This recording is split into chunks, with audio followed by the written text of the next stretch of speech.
अस्सलाम वालेकुम। तबीयत मिजाज कैसे हैं? ठीक हैं, उम्मीद करता हूँ खैरियत से होंगे। अच्छा, ये जो बच्चे हैं केमिस्ट्री के, जोलॉजी के सेकंड सेमेस्टर के मोस्ट बच्चे, स्पेसिफ़िकली ये कंप्यूटर और इंग्लिश डिपार्टमेंट को छोड़ के जितने भी डिपार्टमेंट्स के बच्चे हैं, स्पेसिफ़िकली एमएससी जोलॉजी हो गया, एमएससी केमिस्ट्री हो गया, बीएस केमिस्ट्री, तो ये स्टूडेंट बार बार मुझे क्लेम कर रहे हैं कि सर ऐसा क्यों है, हमने तो इतनी वेरिफिकेशन के बाद, इतनी क्लियरिटी के बाद हमारे तो सर क्वेश्चन ही नहीं पैदा होता कि हमारे 45 से कम मार्क्स आए, 48 से कम आए, जीसी हमारे साथ क्या कर रही है। तो ये डेली बच्चे मुझे कहते हैं कि सर पॉसिबल ही नहीं है। और आज मैंने भी एक्सरसाइज किया, एमएससी जो था जोलॉजी में, माइक्रोबायोलॉजी का एक सब्जेक्ट, वहाँ पे मैंने बच्चों को खुद से देखा, उसको पर्सनली देखा, हेडक लिया, कीज़ मेरे पास बनी हुई है। तो उसके बाद दैट वाज वेरी पेनफुल कि बच्चों के नंबर 31 आ रहे हैं, 34 आ रहे हैं, 35 आ रहे हैं। तो मैंने बड़ी कोशिश की, अपने रिसोर्सेज मैंने भेजे, पता किया जाए कि यहाँ पे क्या हो रहा है। बच्चे क्लेम करते थे, मैं मुस्कुरा देता था कि इनके टीचर्स ने गलत करवा दिया होगा, बच्चों से गलत लग गया होगा। So that was quite painful for me कि ये ऐसा क्यों हो रहा है कि बच्चों के इतने कम मार्क्स आ रहे हैं। और कुछ बच्चे थे जिनके 45 भी आ रहे हैं, 44 भी आ रहे हैं। तो that was quite concerning for me कि ऐसा कैसे हो सकता है कि एक ही क्लास में एक बच्चे के 40 या 45 नंबर हैं, और दूसरा बच्चा जो कि लाइक भी है, जिसने मेहनत भी की हुई है और जिसको सेल्फ बिलीव भी है कि मेरे ज़्यादा ठीक हैं, तो उसके 34 आ रहे हैं, 30 आ रहे हैं, 32 आ रहे हैं। तो मैंने अपने रिसोर्सेज को कहा, फिर बहुत सारी र्यूमर्स आई कि जी ये पिक में से वो कोई देख रहा होगा, कोई इसकी बॉडी मूवमेंट होगी, कोई इसकी आंखें दूसरी तरफ होंगी, तो मे भी इन चीज़ों के मार्क्स कटे हों। तो मोर देन श्योर रिसोर्सेज ने कंफर्म किया कि अभी ये डिपार्टमेंट्स में जाएगा, टेक्निकल मार्किंग तो इसकी बाद में होगी, अभी तो ये वो हैं जो ऐसा एक्यूरेट अटैम्प्ट है। तो मेरे लिए वेरी पेनफुल था कि ऐसा कैसे हो सकता है। तो आज भी मैं एक अनाटमी का, एमएससी बॉटनी का पेपर चेक कर रहा था, तो एक बच्चे ने मुझे एक फ़ोटो भेजी बना के। तो उसने कहा कि सर ये देखें, वहाँ पे ऑप्शन था, एक क्वेश्चन था जिसका ऑप्शन था बोथ ए एंड बी। तो जो मेरी असेसमेंट है वो वहाँ से मैंने असेस किया, और मेरे कुछ रिसोर्सेज भी कंफर्म कर रहे हैं कि फॉर एग्जांपल दो स्टूडेंट हैं, स्टूडेंट यासर है, स्टूडेंट सरदार है। तो हुआ क्या कि जो एमसीक्यूज नंबर 1 था, वो यासर का एमसीक्यूज नंबर 1 था, उसका ऑप्शन बी था। और जो स्टूडेंट सरदार था उसका ऑप्शन वही एमसीक्यूज नंबर 7 पे था। लेकिन हुआ क्या जाके कि जब उसने की तैयार की तो उसने 1 पे बी था, और उसी 1 बी को उठाया और 7 पे भी जाके बी लगा दिया, क्योंकि उसने क्वेश्चन अल्टरनेट किए थे। लेकिन जब उसने की तैयार की है या शफलिंग की है, तो उसने जो ब्लंडर यहाँ पे किया है, वो ब्लंडर ये किया है कि उसने जो ऑप्शन थी वो भी चेंज कर दी है।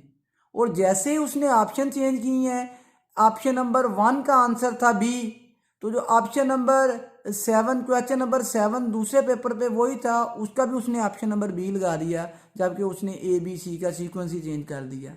तो इस तरह के कुछ टेक्निकल फॉल्ट्स आ रहे हैं, जो मेरे ख्याल में पेपर बच्चों के कम मार्क्स आने की वजह, बेसिक वजह हो सकती है। ये क्लियर एंड क्लस्टर तो नहीं है, लेकिन this is my prediction and it might be right. और मोस्ट प्रोबेबिलिटी जो मेरी असेसमेंट है कि वो जो मेरा पर्सनल एक्सपीरियंस है कि मिनिमम भी अगर नंबर आए तो 48 आने चाहिए, 45 आ जाए तो 34 क्वेश्चन ही पैदा नहीं होता।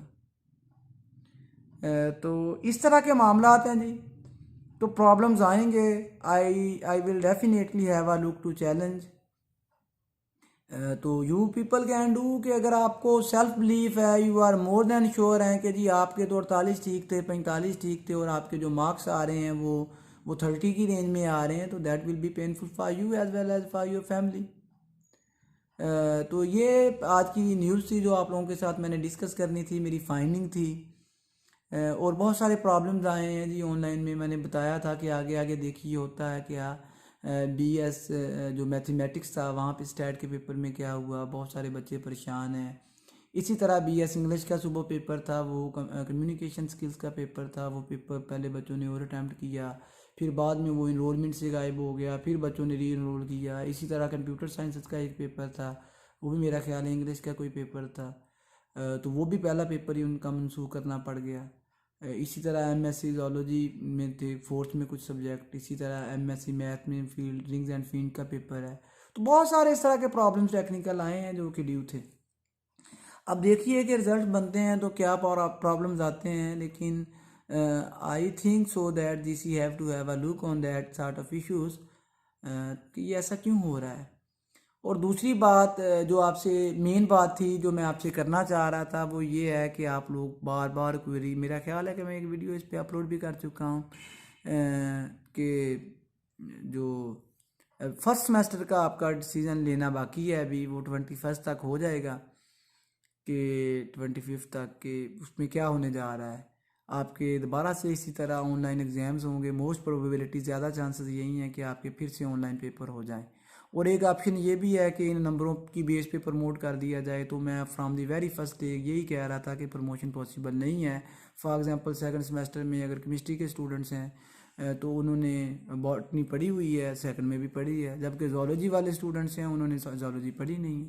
तो जोलॉजी बॉटनी पढ़ी नहीं है, तो बॉटनी के मार्क्स किस बेस पे लगेंगे। तो इस तरह की बहुत सारी टेक्निकलिटीज़ हैं।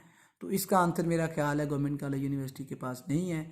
तो वो दोबारा से आई थिंक सो कि मोस्ट प्रोबेबिलिटी यही है कि 21 को 22 को ये मीटिंग में डिसाइड हो जाएगा कि फर्स्ट सेमेस्टर के फिर से पेपर लिए जाएंगे, ऑनलाइन पेपर।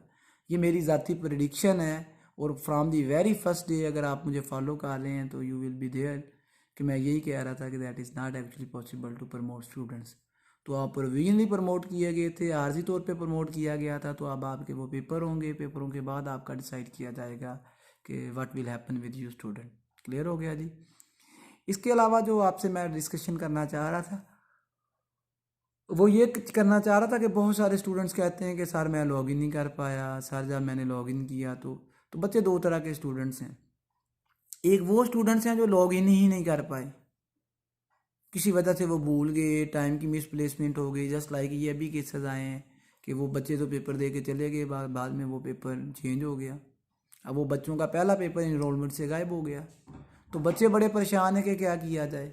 तो ऐसे बच्चे, या कोई बच्चा शादी में चला गया, कोई एक्सीडेंट आ गया, तो उनकी सुनी गई है आई विल से कि उनके लिए गोल्डन अपॉर्चुनिटी है कि वो क्या करेंगे। वो बच्चे 21 को जितने भी पेपर आपके रहते हैं, फॉर एग्जांपल एक स्टूडेंट है इंग्लिश का, उसके 2 पेपर रहते हैं, तो वो स्टूडेंट अपने 2 पेपर दे सकता है, आराम से दे सकता है। 21 तारीख को उसके 2 पेपर होंगे, टाइम आ जाएगा वेबसाइट पे तो मैं आपके साथ शेयर कर लूँगा। तो ये बड़ी न्यूज़ है। लेकिन आपको स्टूडेंट पूछेंगे सर मेरा पेपर अच्छा नहीं हुआ तो क्या मैं दे सकता हूँ, तो भाई नहीं, आप नहीं दे सकते। हाँ जी सर मैंने लॉगिन किया 3 MCQs के बाद मेरा स्टक हो गया, क्या मैं पेपर दे सकता हूँ? नहीं, आप बिल्कुल नहीं दे सकते। क्यों? आप इसमें जितनी भी टेक्निकलिटीज़ बताएं तो जिस यूनिवर्सिटी कॉलेज वालों को डिक्टेट करती है कि भाई आप अगर इंटरनेट ही नहीं प्रोवाइड कर सकते बच्चों को, तो फिर बच्चा अगर हम आपको बता रहे हैं 2 घंटे दे रहे हैं, तो अगर आप नहीं मैनेज कर सकते तो this is actually not our fault. तो किसी हद तक वो ठीक भी हैं कि जब स्टूडेंट से ये कमिटमेंट की गई है कि भाई 2 घंटे हैं, 2 घंटों में आपने अपना पेपर देना है, तो वो क्यों नहीं मैनेज कर पाते। तो इस तरह के मामला आएंगे जी, आप लोग इनके लिए तैयार रहना। तो बाकी जैसे ही अपडेट आती है आपके फर्स्ट सेमेस्टर के हवाले से मैं आपको गाइड करूँगा। बाकी wishing you very good luck for your results and heartiest congratulations to those students जिनका किसी वजह से कोई पेपर रह गया था, तो उनको अपॉर्चुनिटी मिल रही है कि वो 21 को I think so they will be reappearing in online exams. बाकी दुआओं में याद रखिएगा जी। अल्लाह ताला आप सबका हामी नासर। अल्लाह हाफिज़।